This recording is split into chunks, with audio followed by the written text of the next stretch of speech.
ಶಾಸಕ ಆರ್.ವಿ. ದೇಶಪಾಂಡೆ ದೌಲತ್ತು ದರ್ಪ ದುರಂಕಾರ ಉತ್ತರ ಕನ್ನಡ ಜಿಲ್ಲೆ ಬಗ್ಗೆ ಕೇಳಿದ್ರೆ ಬರೀ ಉಡಾಫೆ ಬರೀ ದಿಮಾಕಿನ ಉತ್ತರ. ಹಿರಿಯ ಶಾಸಕರಾಗಿ ಈ ರೀತಿಯಾದಂತಹ ಮಾತುಗಳಾಡ್ತಿದ್ದಾರೆ.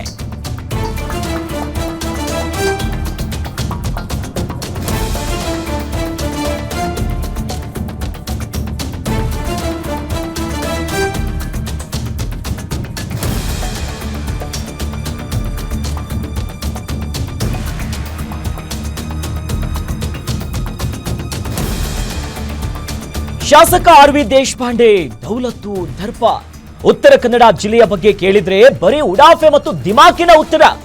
ಹಿರಿಯ ಶಾಸಕರಾಗಿ ಬೇಜವಾಬ್ದಾರಿಯಿಂದ ಮಾತನಾಡಿದ್ದಾರೆ ಆರ್.ವಿ. ದೇಶಪಾಂಡೆ.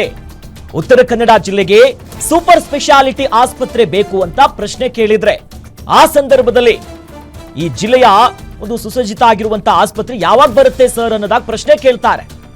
ಆಸ್ಪತ್ರೆ ಕುರಿತು ಶಾಸಕರಿಗೆ ಪ್ರಶ್ನೆ ಮಾಡ್ತಾರೆ ರಾಧಾ ಹಿರೇಗೌಡರ್ ಪ್ರಶ್ನೆಗೆ ನಿಮ್ಮ ಹೆರಿಗೆ ಆದ್ಮೇಲೆ ಅಂತ ವ್ಯಂಗ್ಯದ ಉತ್ತರವನ್ನ ಕೊಟ್ಟಿದ್ದಾರೆ.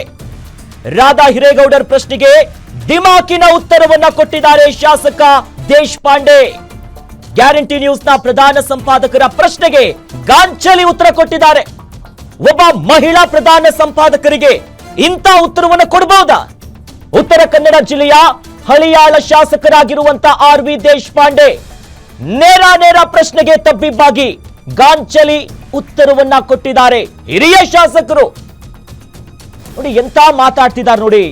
ಹಿರಿಯ ಶಾಸಕರು ಕೇಳಿದ್ದು ಉತ್ತರ ಕನ್ನಡದ ಅಭಿವೃದ್ಧಿ ಬಗ್ಗೆ, ಅದರಲ್ಲೂ ಕೂಡ ಮಲ್ಟಿ ಸ್ಪೆಷಾಲಿಟಿ ಆಸ್ಪತ್ರೆ ಬಗ್ಗೆ. ಆ ಭಾಗದ ಜನರ ಧ್ವನಿ ಅದು. ಅನೇಕ ವರ್ಷಗಳಿಂದ ಪ್ರಶ್ನೆ ಬರ್ತಾನೆ ಇತ್ತು. ಅದನ್ನೇ ಗ್ಯಾರಂಟಿ ನ್ಯೂಸ್ನ ಪ್ರಧಾನ ಸಂಪಾದಕರಾಗಿರುವಂತಹ ರಾಧಾ ಹಿರೇಗೌಡರು ಆರ್.ವಿ. ದೇಶಪಾಂಡೆ ಅವರು ಹಿರಿಯ ಶಾಸಕರು, ಹಳಿಯಾಳದ ಶಾಸಕರು, ಅವರನ್ನು ಪ್ರಶ್ನೆ ಮಾಡ್ತಾರೆ ಯಾವಾಗಂತ. ಆ ಸಂದರ್ಭದಲ್ಲಿ ತಬ್ಬಿಬ್ಬಾಗಿ ಇಂಥ ಉತ್ತರವನ್ನು ಕೊಟ್ಟಿದ್ದಾರೆ. ನಿನ್ನೆಂದ್ರೆ ಹೆರಿಗೆ ಮಾಡಿಸ್ತೀನಿ ನಮ್ದೆಲ್ಲ ಆಯ್ತು ಸರ್. ಬಟ್ ಇಲ್ಲಿ ಜನರ ಪರಿಸ್ಥಿತಿ ಹೆಂಗಿದೆ ಅಲ್ಲ ಸರ್, ನೀವು ಸ್ವಲ್ಪ ಗಮನ ಹರಿಸಿ. ನಿಮ್ ಕಾಲಾವಧಿಯಲ್ಲಿ ಮಾಡಿಸಿ ಸರ್. ಆಯ್ತಮ್ಮ ಆಯ್ತು. ಏನ್ ಸರ್? ನಿನ್ನೆಂದ್ರೆ ಹೆರಿಗೆ ಮಾಡಿಸ್ತೀನಿ ನಮ್ದೆಲ್ಲ ಆಯ್ತು ಸರ್. ಬಟ್ ಇಲ್ಲಿ ಜನರ ಪರಿಸ್ಥಿತಿ ಹೆಂಗಿದೆ ಅಲ್ಲ ಸರ್, ನೀವು ಸ್ವಲ್ಪ ಗಮನ ಹರಿಸಿ. ನಿಮ್ ಕಾಲಾವಧಿಯಲ್ಲಿ ಮಾಡಿಸಿ ಸರ್. ಆಯ್ತಮ್ಮ ಆಯ್ತು. ಏನ್ ಸರ್?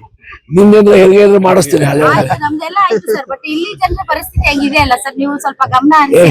ನಿಮ್ ಕಾಲಾವಧಿಯಲ್ಲಿ ಮಾಡಿಸಿ ಸರ್. ಆಯ್ತಮ್ಮ ಆಯ್ತು. ಏನ್ ಸರ್? ನಿನ್ನೆಂದ್ರೆ ಹೆರಿಗೆ ಮಾಡಿಸ್ತೀನಿ ನಮ್ದೆಲ್ಲ ಆಯ್ತು ಸರ್. ಬಟ್ ಇಲ್ಲಿ ಜನರ ಪರಿಸ್ಥಿತಿ ಹೆಂಗಿದೆ ಅಲ್ಲ ಸರ್, ನೀವು ಸ್ವಲ್ಪ ಗಮನ ಹರಿಸಿ. ನಿಮ್ ಕಾಲಾವಧಿಯಲ್ಲಿ ಮಾಡಿಸಿ ಸರ್. ಆಯ್ತಮ್ಮ ಆಯ್ತು. ಏನ್ ಸರ್? ನಿನ್ನೆಂದ್ರೆ ಹೆರಿಗೆ ಮಾಡಿಸ್ತೀನಿ ನಮ್ದೆಲ್ಲ ಆಯ್ತು ಸರ್. ಬಟ್ ಇಲ್ಲಿ ಜನರ ಪರಿಸ್ಥಿತಿ ಹೆಂಗಿದೆ ಅಲ್ಲ ಸರ್, ನೀವು ಸ್ವಲ್ಪ ಗಮನ ಹರಿಸಿ. ನಿಮ್ ಕಾಲಾವಧಿಯಲ್ಲಿ ಮಾಡಿಸಿ ಸರ್. ಆಯ್ತಮ್ಮ ಆಯ್ತು. ಏನ್ ಸರ್?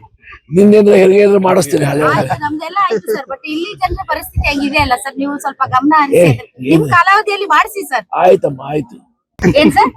ನಿನ್ನೆಂದ್ರೆ ಹೆರಿಗೆ ಮಾಡಿಸ್ತೀನಿ ನಮ್ದೆಲ್ಲ ಆಯ್ತು ಸರ್. ಬಟ್ ಇಲ್ಲಿ ಜನರ ಪರಿಸ್ಥಿತಿ ಹೆಂಗಿದೆ ಅಲ್ಲ ಸರ್, ನೀವು ಸ್ವಲ್ಪ ಗಮನ ಹರಿಸಿ. ನಿಮ್ ಕಾಲಾವಧಿಯಲ್ಲಿ ಮಾಡಿಸಿ ಸರ್. ಆಯ್ತಮ್ಮ ಆಯ್ತು. ಏನ್ ಸರ್? ನೋಡಿ, ಕೇಳಿಸ್ಕೊಂಡ್ರಲ್ಲ ಹಿರಿಯ ಶಾಸಕರಾಗಿರುವಂತಹ ದೇಶಪಾಂಡೆ ಅವರ ಮಾತು. ನೋಡಿ, ಹಿರಿಯರು ಬಹಳಷ್ಟು ಅನುಭವ ಇರುತ್ತೆ, ಜನರ ಎಲ್ಲ ಸಮಸ್ಯೆಗಳು ಅವ್ರು ಧ್ವನಿ ಆಗ್ತಾರೆ ಅಂತ. ಬಟ್ ಆದ್ರೆ ಒಂದು ಅರ್ಥಗರ್ಭಿತವಾಗಿರುವಂತಹ ಪ್ರಶ್ನೆ ಕೇಳಿದ್ರೆ ವಯಸ್ಸಾದ್ಮೇಲೆ ಎಂತ ಉತ್ತರ ಕೊಡಬೇಕು. ಬಟ್ ನೋಡಿ ಎಂತ ಮಾತಾಡ್ತಿದ್ದಾರೆ, ಉಡಾಫೆಯ ಮಾತು. ವಯಸ್ಸಾದ್ಮೇಲೆ ಎಂತ ಮೆಚುರಿಟಿ ಇರಬೇಕಾದ್ರೆ ಅದನ್ನ ಬಿಟ್ಕೊಂಡು ಈ ರೀತಿಯಾಗಿ ಉಡಾಫೆ ಉತ್ತರ ಕೊಟ್ರೆ ಅವ್ರಿಗಾದ್ರೂ ಸರಿ ಅನ್ಸುತ್ತಾ? ಗಾಂಚಲಿ ಉತ್ತರ ಇದು. ದಿಮಾಕು ದರ್ಪ ಇಂಥ ಮಾತುಗಳನ್ನ ಅದು ಹೆಂಗ ಆಡ್ತಾರೆ? ಸ್ವಲ್ಪ ಆದ್ರೂ ಹಿರಿಯರಾಗಿದ್ದಾರೆ, ಶಾಸಕರು, ಜವಾಬ್ದಾರಿ ಇದೆ. ಆ ಭಾಗದ ಜನ ಪ್ರತಿ ವರ್ಷ ದಶಕಗಳಿಂದ ಒಂದು ಧ್ವನಿ ಇದೆ, ಅಲ್ಲಿ ಆಸ್ಪತ್ರೆ ಆಗಬೇಕು, ನಾವು ಕಾರವಾರಕ್ಕೆ ಹೋಗ್ಬೇಕು, ದೂರ ಹೋಗ್ಬೇಕು, ಆಸ್ಪತ್ರೆ ಇಲ್ಲ ಅಂತ ಕೇಳಿದ್ರೆ ಇಂಥ ಉತ್ತರ.